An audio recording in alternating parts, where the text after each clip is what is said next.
For 6 months, my wife thought she was getting away with it. She smiled, lied, kissed me goodnight, and I let her. But while she was hiding her affair, I was collecting every receipt, every message, every secret. And on our anniversary, I handed her a scrapbook of betrayal and a lawyer's card. You ever find yourself staring at someone you used to love and thinking, I don't even know who you are anymore? That was me, every morning for 6 months, eating oatmeal across from my wife, Lily, while she scrolled her phone and smiled at someone who wasn't me. I played the part, though. Perfect husband. Good morning, babe. Need anything before I head out? Kisses on the forehead. Grocery runs. Her favorite Pinot in the fridge. I did it all because pretending gave me time. Time to collect what I needed. Let me take you back to how I found out. It was late January. Cold, slushy kind of day. I came home from work early. Our HVAC team got rained out on a job up in Crestwood. I figured I'd surprise Lily. Maybe pick up lunch, be the guy who still tried. But when I walked in, she wasn't home. Nothing strange, really, except her phone was buzzing on the counter. Now I'm not the type to snoop.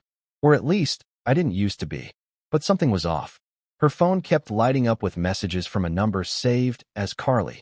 That name didn't sit right with me. I don't know why. Call it instinct. I shouldn't have looked. I know that. But I did. And I wish I could unsee what I found. Last night was perfect. I can't stop thinking about you. Your lips on my neck. I couldn't focus at work all day. When can I see you again? I hate pretending. Pretending. That word hit me like a shovel to the chest. I scrolled further. Screenshots. Photos. Him. His name was Marco. He had a beard and expensive sneakers and drove a black Tesla. Tech guy, from what I pieced together. They met at some conference last fall in Denver. She was there with her firm's compliance team. He was a vendor or something. One flirty comment turned into drinks. Drinks turned into hotel rooms. And by October, they were seeing each other regularly. Meanwhile, I was home patching drywall and trying to fix a dishwasher that wouldn't drain. I didn't say anything that day. I just stood there in our kitchen, holding her phone like it was some poisonous thing. Then I set it down, walked to the bathroom, splashed water on my face, and decided I wasn't going to confront her. Not yet. Instead, I'd collect. Quietly. So I bought a burner phone. Started taking screenshots of everything. Texts, photos, dates on the calendar.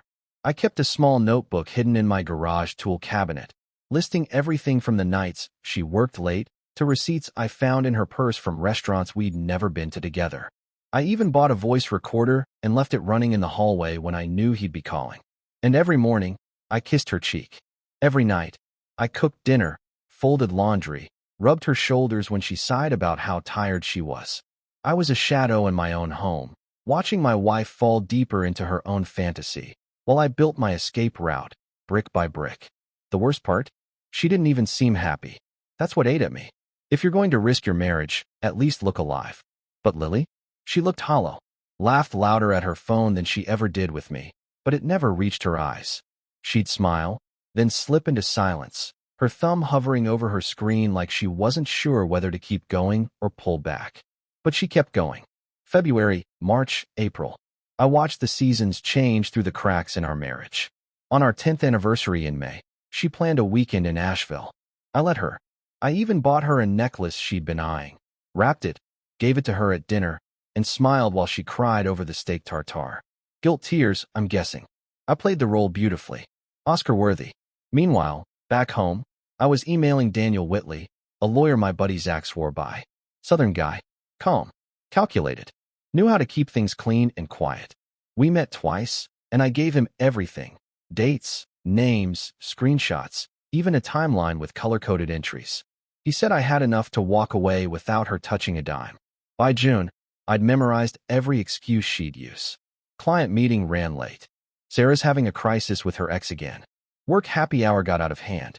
I'd nod, kiss her forehead, pour her a glass of wine, and ask if she wanted to watch a movie. She never did. I think what broke me most wasn't the lies. It was how comfortable she was inside them. Like she believed her own script. I stopped sleeping in the bed sometime in mid-June. Said my back was acting up. Moved to the guest room. She didn't argue. Didn't even ask if I was okay.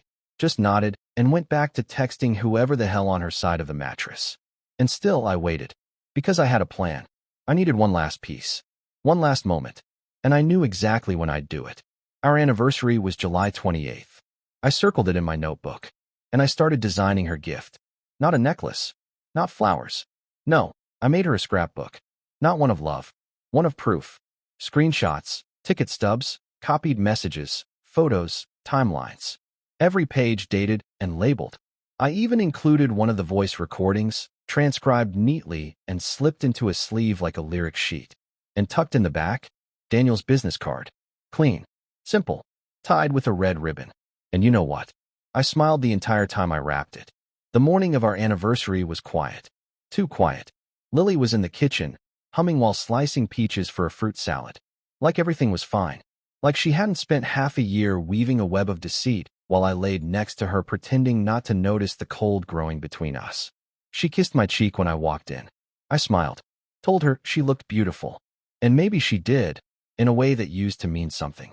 But to me, it was just makeup on a ghost. You ready for dinner tonight? She asked, voice light, almost rehearsed. Yeah, I said. Got a surprise for you too. She tilted her head, curious. I caught that flicker of unease in her eyes. Not panic, just the smallest tremor. She must have felt something was off. But not enough. Not yet. We went to a nice place downtown, Orem. Her choice. Dim lights, live jazz, overpriced risotto. She wore a dress I hadn't seen in years. Said she bought it on a whim. I already knew Marco had commented fire, fire, fire on the pic she sent him in it 2 days before. We made small talk over wine. I let her steer the conversation. Work, her friend's baby shower, a book she was reading. I nodded, smiled, laughed when I was supposed to. The whole time, I could feel that little black box in my coat pocket. Not a ring, not a necklace, just the truth. After dessert, I slid the gift across the table. She blinked. What's this? Happy anniversary, I said. She opened it slowly. First, confusion. Then, as she flipped the pages, page by damning page, her hands began to shake. She didn't speak, didn't look at me, just kept turning pages. Texts, hotel confirmations, a photo of Marco with his hand on her lower back outside that cafe on Belmont. The recording transcript, he thinks I'm working late again, LOL. And finally, the business card. Daniel Whitley, ESQ Family Law Discreet. Strategic. Effective. Her mouth opened, but nothing came out. She looked up, eyes wide, color drained from her face. Like the blood had gone somewhere else to hide. I wanted you to have something personal, I said, calm, steady. A collection of memories. Yours mostly, since mine didn't seem to matter anymore. She stammered. Ryan, it wasn't. Don't, I said. You had 6 months to come clean. You didn't. So now we're here. She closed the book slowly, her fingers trembling like she couldn't decide whether to throw it or hold on. She tried to speak again, but I wasn't giving her that stage. I'll be out by Friday. The house is yours. I've signed everything. All I ask is you don't insult me by pretending this was a mistake. Her voice broke. I didn't want to hurt you. You didn't want to stop, I replied. That's the difference. We sat in silence for a moment. The jazz trio behind us played something soft and slow. Couples laughed. Glasses clinked. I stood, laid $100 bill on the table, and walked out. I didn't look back. The next few weeks were strange. Empty house, quiet mornings. But I was okay. Better than okay. I was free. She called once. I didn't answer. Left a voicemail crying, saying she was blindsided. Funny how people like her think getting caught is the injury. No, Lily. The injury was the lie. The betrayal. The smile across the table while you carried another man's voice in your pocket. I moved into a small apartment across town. Started going to therapy. Started running again. Real miles, not just pacing in my head every night wondering what I did wrong. And slowly, I came back to myself. A few months later, I heard Marco dumped her. Guess his wife found out. Poetic, I suppose. She sent me an email after that. Long rambling. Full of maybe we can talk. I didn't realize what I had. You were always so good to me. I didn't reply. What could I possibly say? You can't heal in the place that broke you. And you sure as hell don't go back to the person who shattered your trust and called it love. Instead, I opened a new journal. Page 1. Today, I gave myself peace. Not revenge. Not anger. Just the clean, satisfying click of a door closing behind me for good. Because love isn't just about who you stay for. Sometimes it's about who you finally walk away from. And the strength it takes to do it with grace. She hid her affair for 6 months. I let her think I didn't know.